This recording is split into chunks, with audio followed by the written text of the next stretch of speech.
How you doing, everybody? This is Gabriel from Motivated Painters once again, coming to you live here from my studio, aka Closet. I hope you enjoy this paint job on this Tesla. I had a lot of fun doing it. Here we go!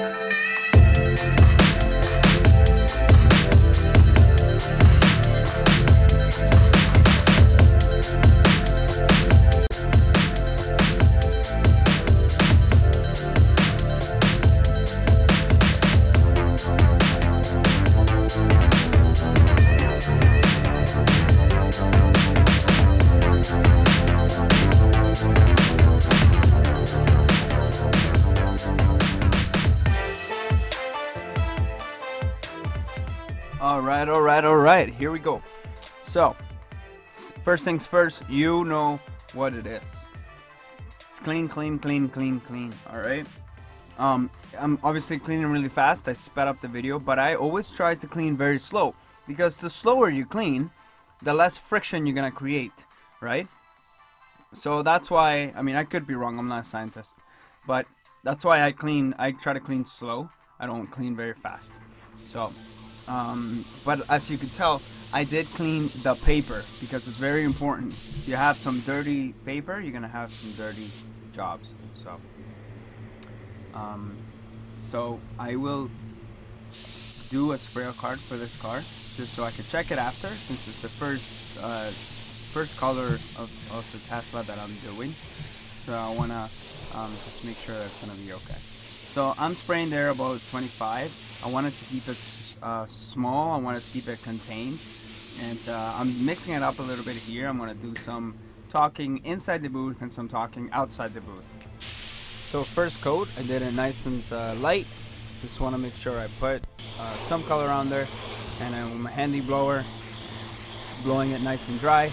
You want to make sure that you're blowing it properly, because you don't want to just dry the top and not the bottom, right? If you're using these kinds of blowers, you want to make sure you're drying it very well. So as you can tell, I'm releasing my trigger right there at the corner, so just to make sure that I don't get any overspray where I don't want it to go, right?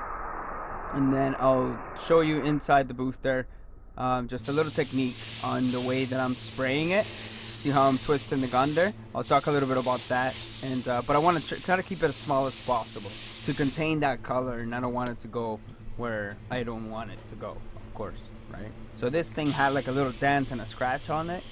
Not sure what happened to it, but we just fixed it, and then we just blended the sides there, just to make sure that everything looks beautiful. These cars don't have the greatest finish, to be honest, from factory. There was a lot of defects, a lot of nibs and stuff like that from factory, so I was pretty shocked about that. But then again, so was every other car manufacturer, so I don't know why I was surprised. I'm gonna go over now to the booth, and my friend Gabriel here, me, the better half, is gonna tell you some little tips.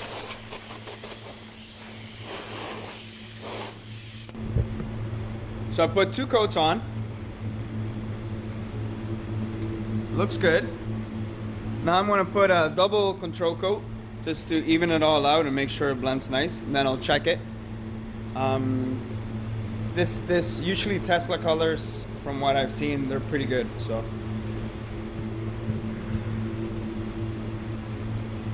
think we're ready for a control coat. Here we go. I'm using a SATA 5000 RP, and I have a 1.2 tip, and I did the actual coat, I did it at 25, so I wanted to keep it a little bit small and contained. Now I'm gonna do a double control coat with 17 PSI, okay? If you can see that, 17, 16, it's good. And you don't wanna put this on wet, you just wanna make it almost like a matte, okay? Here we go.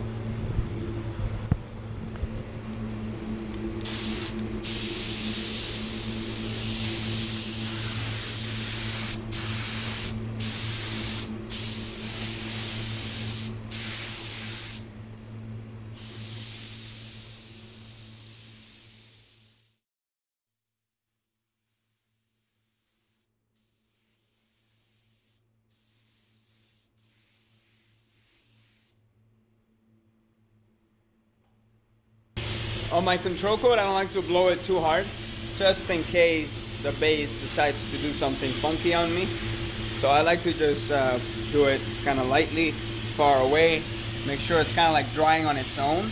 You don't want the metallics to stand up the wrong way.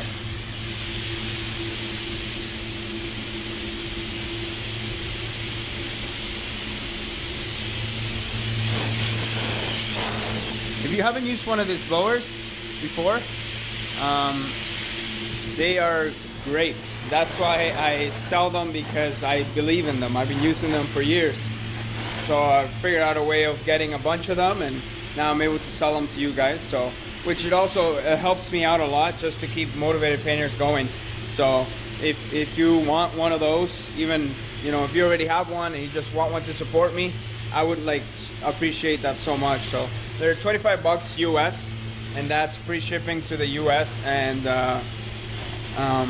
you just add 5 bucks worldwide. So that would mean the world to me if you do that for me. If you've gotten any value out of the videos that I've ever made, it helps me out a lot, because I can continue, you know, to make these videos, and it takes me a long time to edit and stuff like that. So thank you.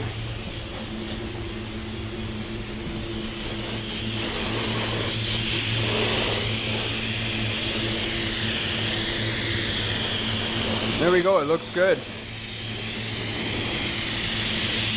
And then we stayed away from here, stayed away from there. Now I tacked my last coat of base before the control coat. I tacked. So after the control coat, I don't tack, because then you're gonna get streaks, right? So now we're gonna mix up some clear, and we're ready to go.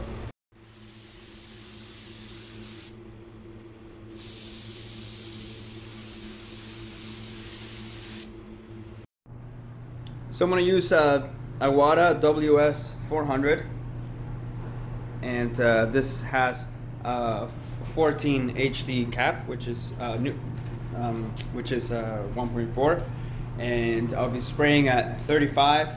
I love higher pressure. To me, it just makes sense that, you know, put your pressure up a little bit more. The air atomizes the clear better, so it breaks it up into smaller pieces, therefore giving you a smoother finish faster. Instead of, if you have the pressure too low, you put in bigger droplets, and then you're having to slow down, which therefore you're gonna end up putting a lot more product on, and you're gonna over apply the clear, and then you're gonna have dieback, and then you're gonna have solvent pop, and go on and on and on and on. So that's what I have found from solvent popping so many vehicles, from screwing up so many vehicles, and having to fix them. So moral of the story, less is more, but sometimes more is better. So more pressure, less material build, okay? But then again, you gotta move fast. So, all right, so let's go.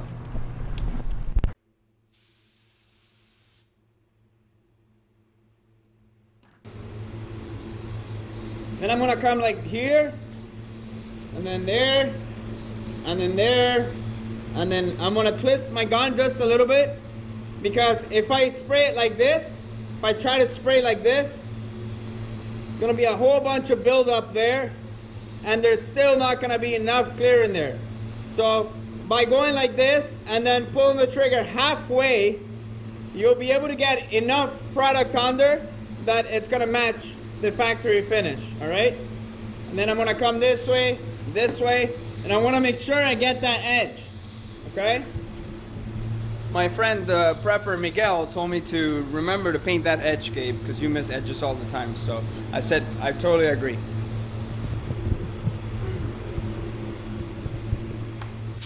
I don't know about you guys out there in the painting world, but I tend to miss my edges sometimes. But it's like a constant struggle with me, you know? It's kind of like losing weight kind of a deal.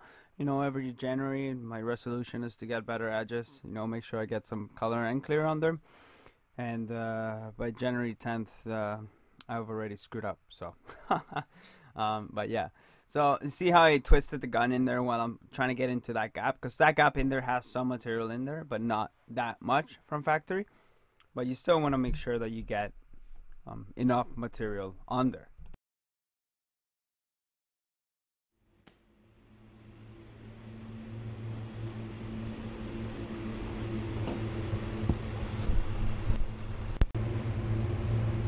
first coat's done, I'm gonna put that timer on my watch for 10 minutes, and then when we come back, so when we come back 10 minutes later, we put another medium wet coat, nice and consistent. You gotta remember that terminology, okay? The nice terminology is extremely technical. If you don't know this, then you know it's very hard for you to become a better painter.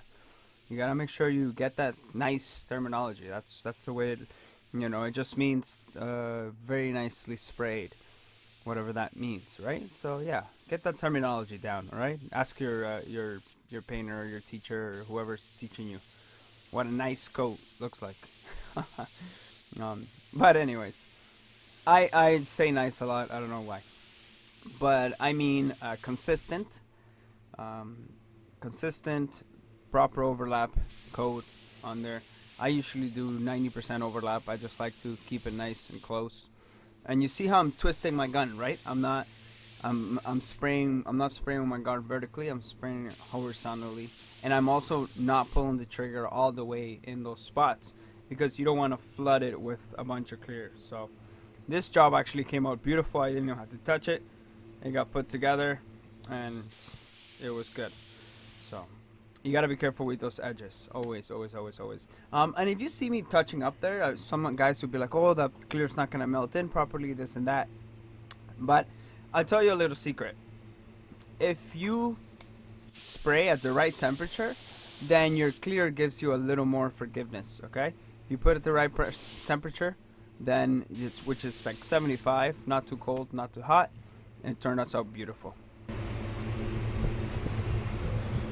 She looks good. Color looks great. Swell. Not bad. Not bad. So now I'll keep that sprayer card for the next Tesla that comes in. So there we go. Looks beautiful. It's one nib right there. Got the nice factory orange peel that we're looking for. This thing looks better than factory, to be honest. This paint jobs come with a lot of dirt. So I had to touch up a little bit more here because it was a little bit too orange peely. So now it's got just the right orange peel on there.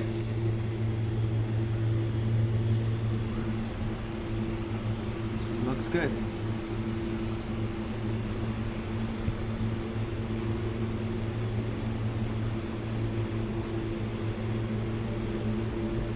Alright guys, that's it. Please like this video, subscribe to the YouTube channel if this is your first time. If this is your first time meeting me, get to know me on the playlist. It says get to know me. You might like me, you might hate me, but do get to know me.